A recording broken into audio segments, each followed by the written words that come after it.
What is going on, friends? How are we doing tonight, Philly? Rich and Don, Drunk on Broad takes on Drunk on the Birds. Don, fill them in and on what we are now doing. Hey, listen. So we're starting to kind of branch out a little bit, and we're going to start doing these more sports specific shows. 20, 30 minutes. Just get in, hit you with just the sports specific stuff. So the Drunk on the Birds is going to be all about Eagles, and we're going to have a Drunk on the Court, which is going to be our Sixers focus show. Drunk on the Fightins, which will be the Phillies focus show, and then in the spring, or not in the spring, and then Jason and I will still do the Drunk on Ice show. So we'll have a little bit of our foot into every sport, but try to just stay very sports specific, so that when you're scrolling through the podcast feed, you see Drunk on the Birds, you want to get just your Eagles stuff, just your Phillies stuff, just your Flyers stuff. And try to be more specific with the content. Get you in, get you out, get you done in a car ride, and yes, sir. So we're just we're excited to kind of start doing a little bit of the same, but the new Mike is live and direct from the center watching Johnny hockey. I like it. So, we were going to be giving you smaller segments, smaller tidbits, and just giving you the same content, just in smaller doses. Why? It's easier for you guys to listen to. It's easy for us to put out. So hopefully you guys like it. Nick and Oscar will be joining us hopefully on Saturday. Me and Don wanted to do our test run of tonight. So those guys will be back hopefully on Saturday for Drunk on the Court.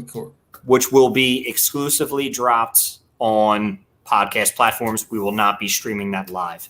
Like Don said, we were going to be doing our main show once a month, where all four of us just talk whatever, and we answer all your guys' questions, comments, concerns, whatever you guys have about pretty much anything sports related or something fun that we can talk about. But tonight we are strictly Drunk on the Birds. But before we get into that, we have to talk about our sponsors, La Terrain Watches. Visit them at la-terrain.com.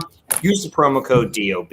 Again, that's la-terrain.com. Use the promo code DOB.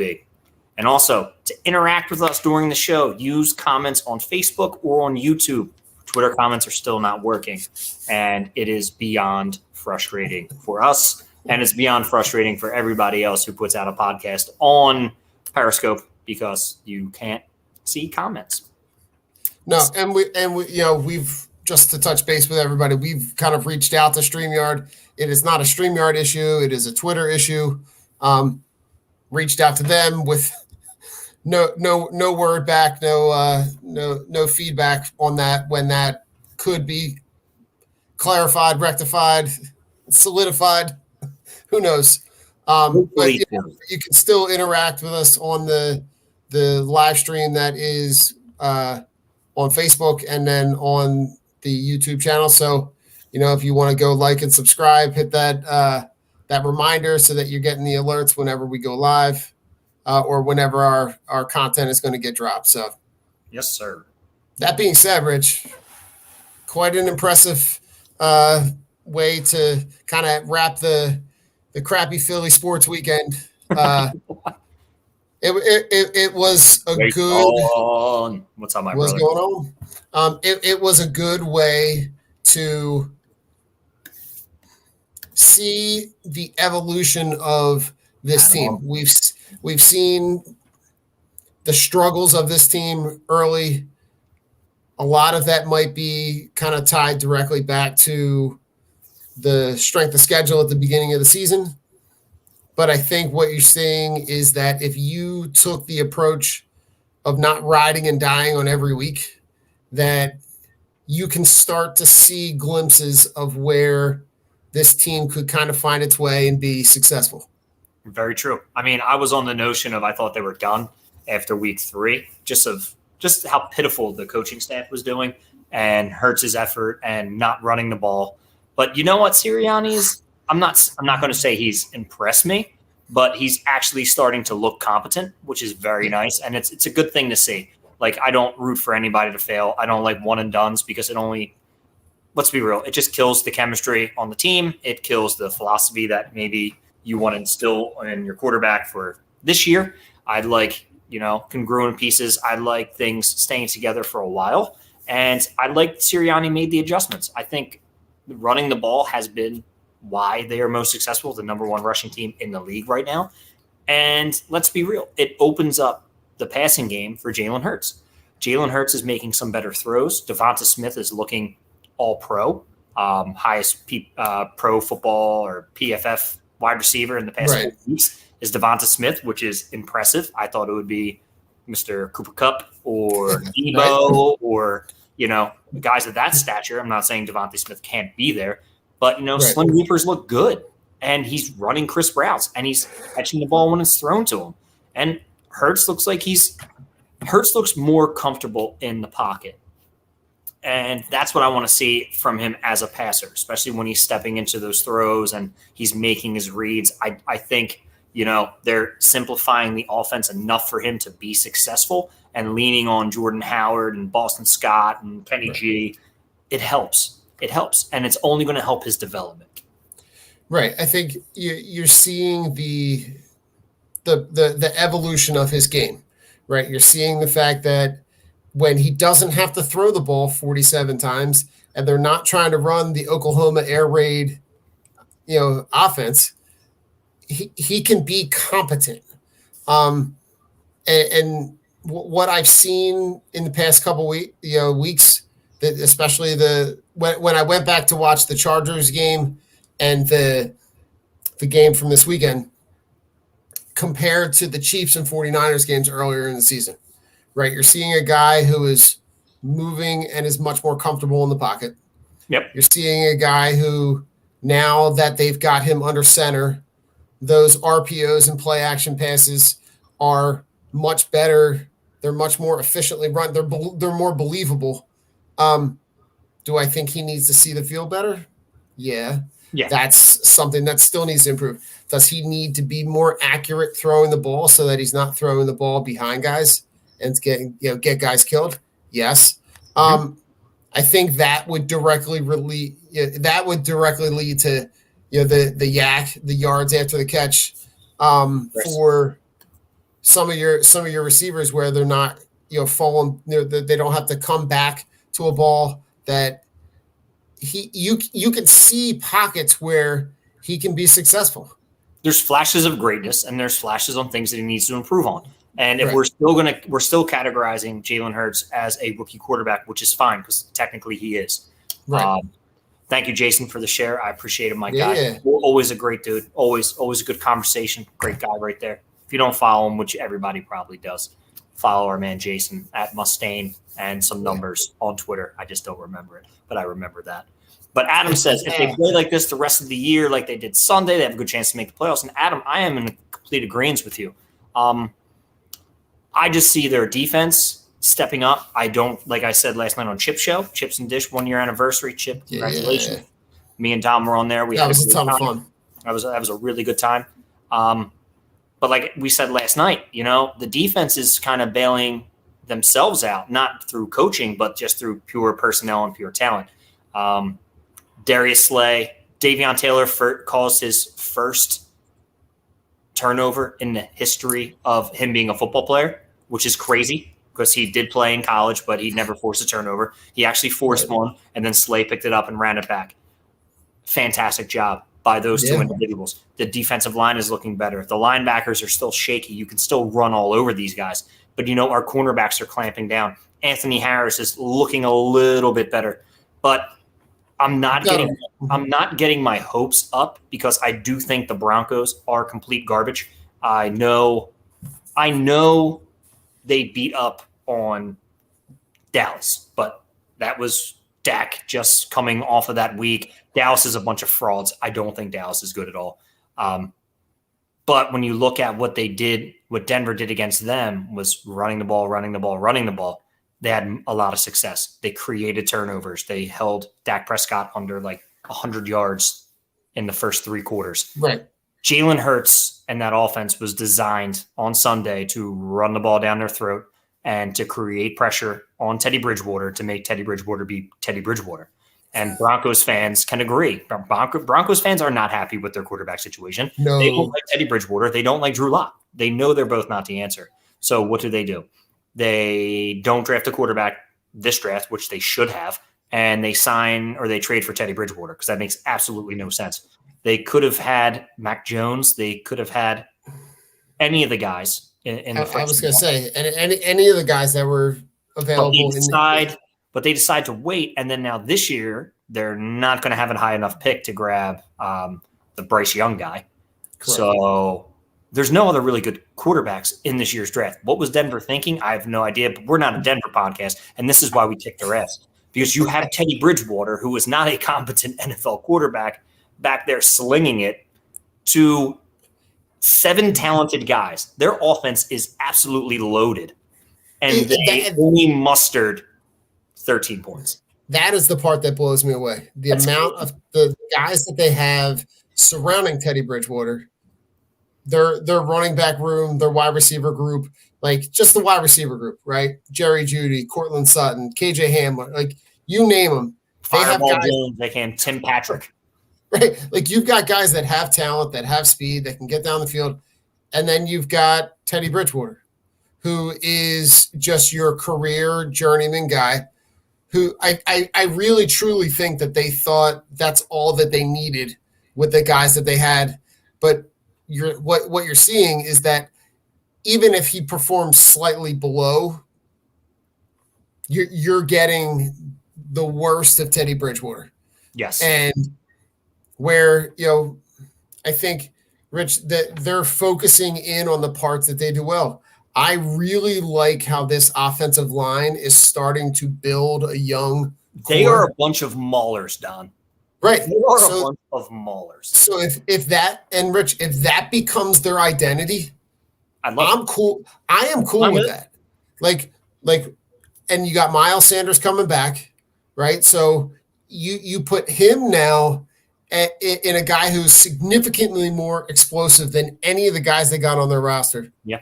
And now you put him in a place where he can run behind Lane Johnson, where he can run behind Jordan Mailata. Dickerson is going to be. I can't really tell right now whether or not he's going to stick. If he sticks at guard, or if he slides to center when Kelsey retires, or if Sayamalu slides to center and they keep him at guard. But he looks like he looks as advertised. But if you can say that that's your identity, then go with it. And can Jalen Hurts be – listen, Rich, I don't think Jalen Hurts is ever going to be the guy. Yes, right? I agree. Right? But could he be Mr. – he doesn't have to be Mr. Right, but can he be Mr. Right now? Yeah, of course he can. Right. So I think if you can get him for him, if you game plan for him and you do what you need to do, which is necessary in running the ball, that helps him out. Right. He doesn't need to be the long-term solution, but he needs to be the 2-3 year solution, which is completely fine because you build that defense, you bolster that defense, you actually get some linebackers in, and then you go out in a few years and you draft that quarterback, you groom that quarterback, and then they come in and they run your system. I just never look. Go ahead, Don. Finish your thought. No, that's where I think if you can start to capitalize on what you've got right now, which is a run first, run focused, don't make Jalen Hurts throw more than 22 times a game kind of game plan, and you can be successful against the likes of the Jets, the Giants, the Redskins. We have to go week to week, but you can start to see a path where if they start to get more success running the ball, if they capitalize on this game planning, that they could string a couple wins together. It could put them in the conversation for that 7th, that extra wild card spot. So Don, answer Chris's question for me real quick. We have a chance against the Saints this Sunday? Yeah, I mean you're playing against you've got Trevor Simeon playing quarterback. Yep. They have no offensive weapons, and I haven't heard anything on Kamara if Kamara is going to be back or not. Like their wide receiver room is completely depleted. Yep. Now listen, their defense is strong, so I think this could be an opportunity where it could be a low scoring game. It could be you know 20-13 kind of game where you're really kind of battling back and forth for where the points are really at a premium. But absolutely, the Saints aren't lighting anybody's world on fire right now. They're not. No, they are not. They looked big when they beat Tom Brady a few weeks ago, and then this week they just did not look good. Did they actually get the win this week? Did they win this week? Let me check. The Saints? I didn't know. They lost to the Titans. No, they lost to the Titans. Yeah, and right. Titans looked good.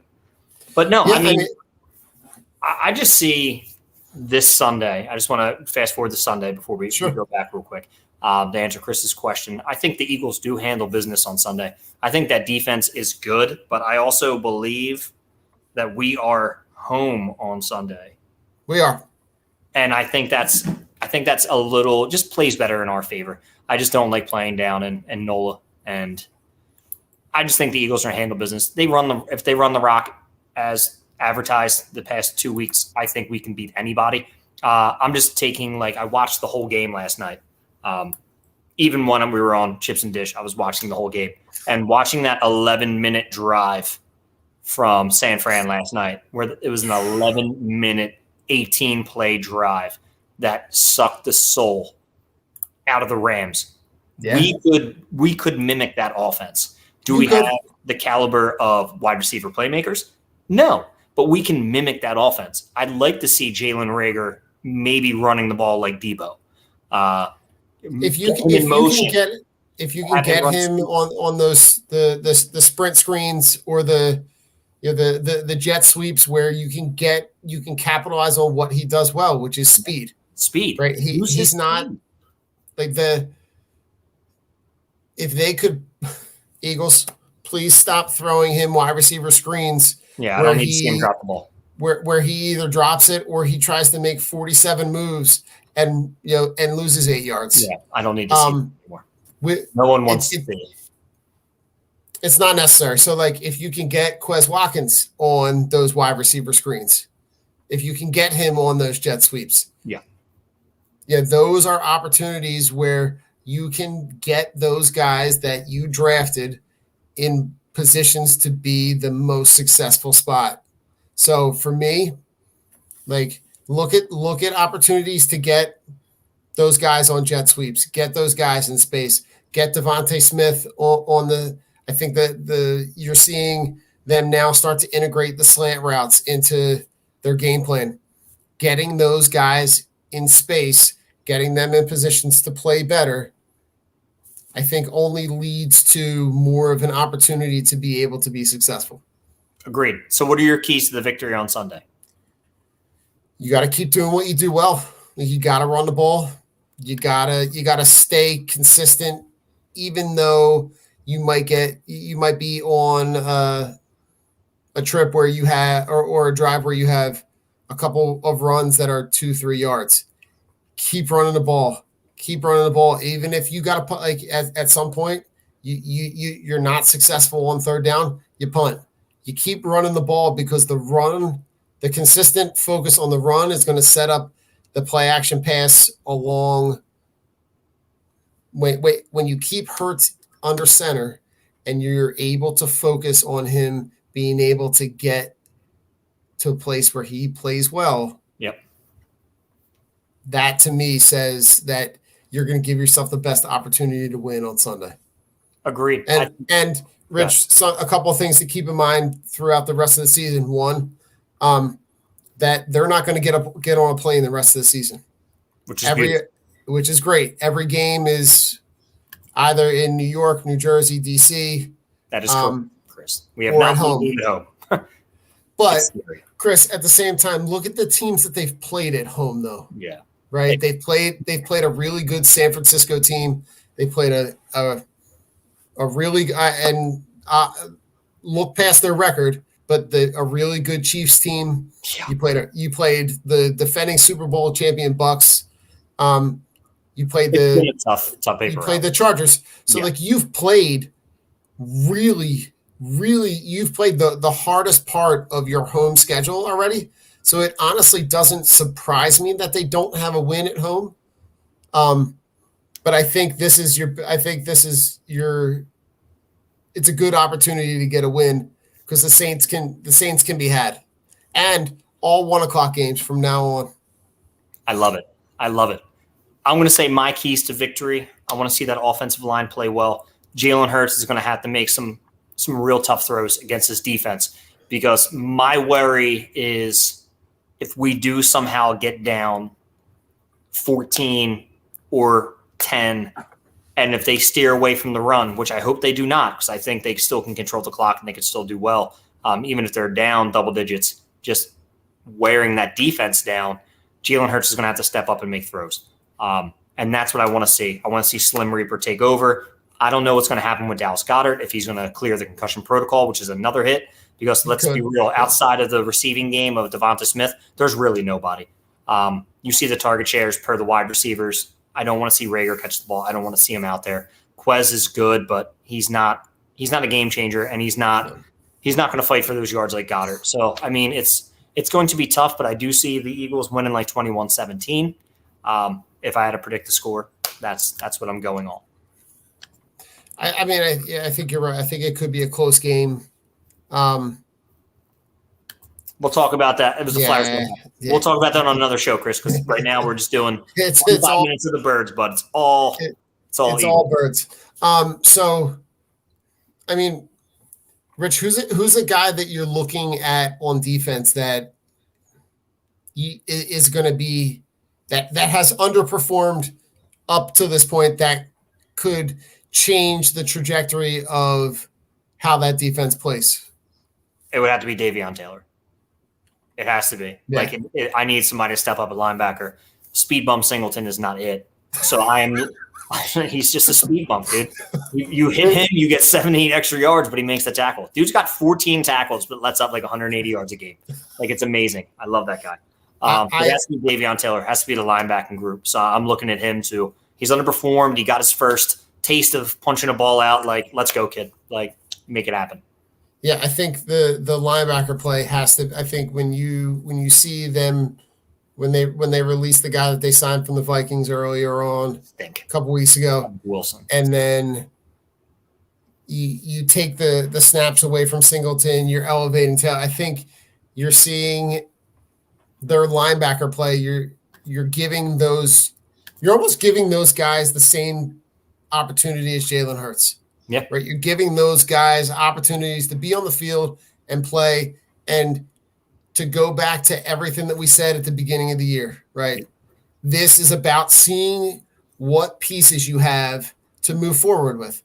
So, not for nothing, I would love to see anybody on the Georgia defense in an Eagles uniform next year. Yeah, me too. That aside, defense. I don't even the freshmen.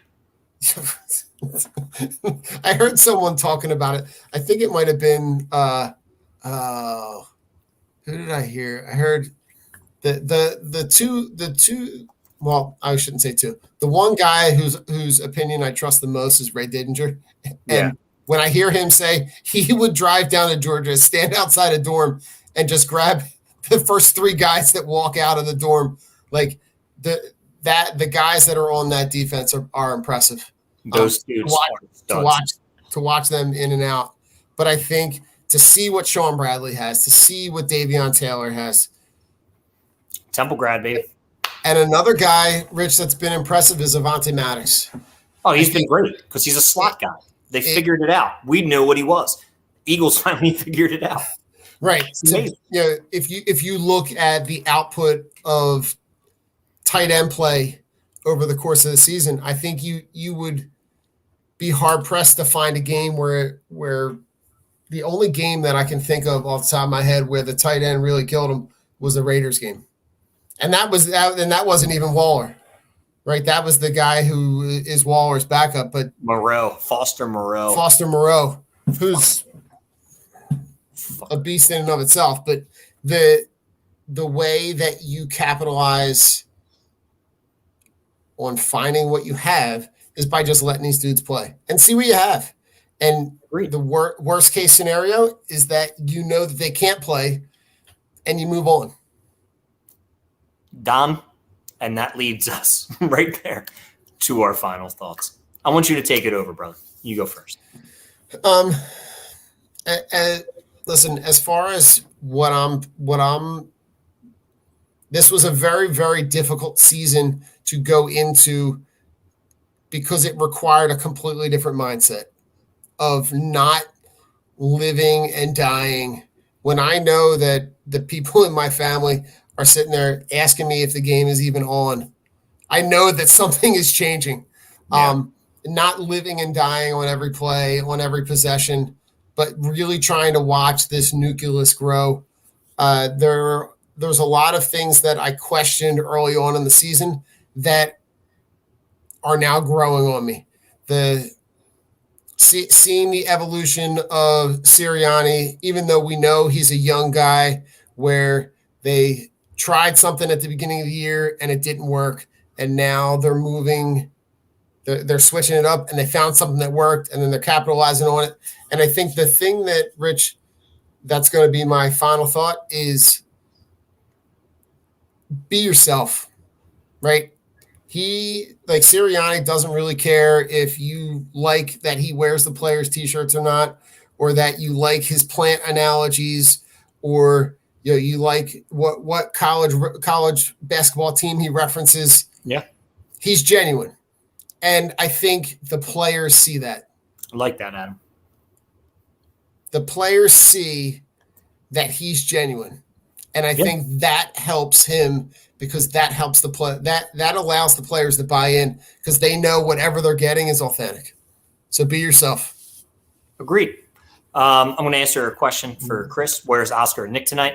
I decided it was just going to be me and Don, because we're trying to see how 30 minutes can go.